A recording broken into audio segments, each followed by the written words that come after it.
That night, as Halima smiled to herself under the covers, she didn't know this was the start of a love that would cost her more than she ever expected.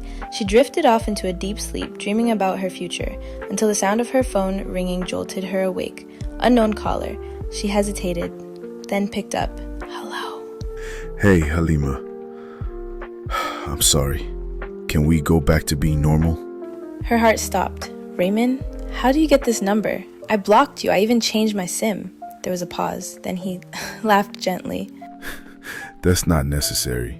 Please, I miss you. Let's just be like we used to be. She didn't respond. Look, Lima, I've changed. For real this time. Halima hung up. Her heart was thumping in her chest. The next evening, she went straight to Amaka's house. Amaka opened the door excitedly. Halima, you just ghost me lately. Amaka, Halima interrupted. Why would you give Raymond my number? You knew everything he did to me. Amaka's smile vanished. Wait, Halima, I'm sorry, you did it? Babes, he was begging me, like crying, begging. He even said if I didn't give him your number, he would kill himself. Halima looked at her in disbelief. I swear I didn't mean to go behind your back. I should have asked you first. I panicked. I'm really sorry. Halima took a deep breath, tears pressing behind her eyes. You should have trusted me to handle it. I know, Amaka said softly. I messed up. There was a long silence. Then Halima reached forward and hugged her. Just don't ever do that again. I won't, Amaka whispered. That night, they cooked noodles, watched Netflix, laughed like old times, and Halima slept over. It felt safe, familiar, but her heart still wasn't settled. Halima's graduation is in a week, and she has been preparing. She had gotten her graduation dress and shoes ready. She is so happy and looking forward to that day. This is the day, finally. Halima woke up early, prayed, and dressed up, while her parent waited for her. She got downstairs, and her dad looked happy and said, My daughter, I am so blessed to have you. They got into the car and drove off. The university field was already filled up with students happily taking pictures with their graduating outfits. Everywhere was already decorated and furnished, so it was time for the presentation of awards. Every graduating student are seated in the hall, patiently waiting to be called out for their respective awards. Then the presenter called out, The overall best student of the year goes to Halima Hassan. Halima on her seat happy. As she stood up to go get her award, everyone clapped for her. Her mom and dad spotted in one corner, clapping and happy for their daughter's success. The ceremony was finally over, and Halima took pictures with her parents, also with the friends she made in a uni, including Amaka. The next morning, her dad surprised her with a brand new SUV. She screamed, Oh my God, Papa! Thank you so much, I love it! That day, her mom also prepared a very delicious meal.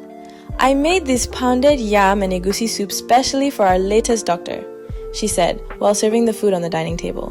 This is the most happiest day of my life, Halima said as she bounced on her bed and sleepy off. A week later, Halima submitted her housemanship application at Unity Medical Teaching Hospital.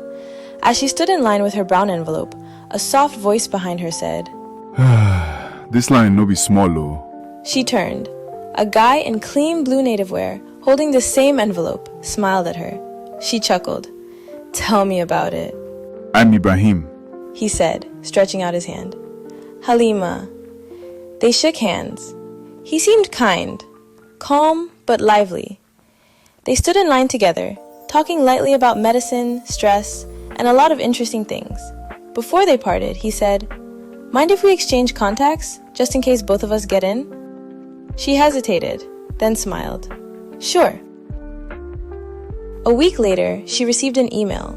She got the job. Moments after, her phone rang. Halima, it's Ibrahim. I got the job too. She laughed in joy. No way! We're now official colleagues, house officers. They laughed together.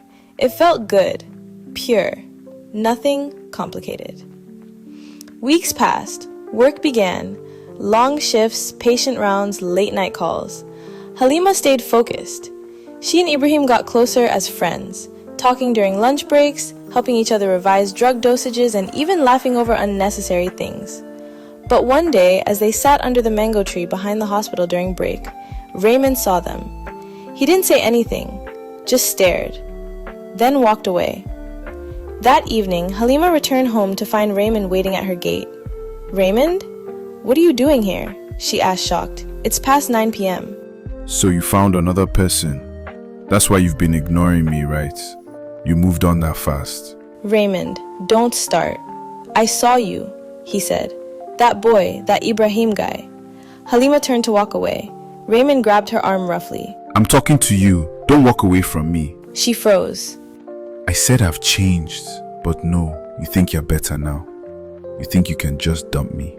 Raymond, let me go, she said firmly.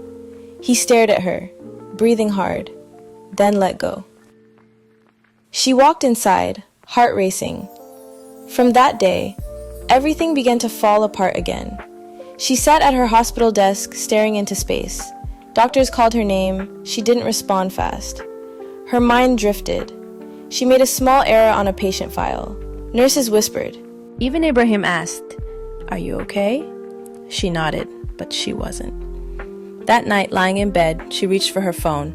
She opened YouTube, typed slowly, "When someone keeps draining your peace." The first video she saw was from Tales of Deen TV. "Dear girl, guard your future." She clicked. The voice felt like a warm slap to her soul. The comment section was filled with girls like her, who gave too much, forgave too fast, and got too tired. She sat up straight. She opened her messages. Firmly, "Raymond, don't ever call this number again. If you do, I will report you to the police. I am done being scared, tired, or distracted. I am done with you." Then she blocked his number, changed her SIM again, and this time, she didn't cry. She slept in peace. The next morning, Halima entered the hospital faintly smiling. For the first time in a long while, she felt happy. She saw Ibrahim and smiled even more. They had a lunch break together, and he saw a bruise on her wrist. He asked concerned, "Are you okay, Halima?" She nodded and told him everything.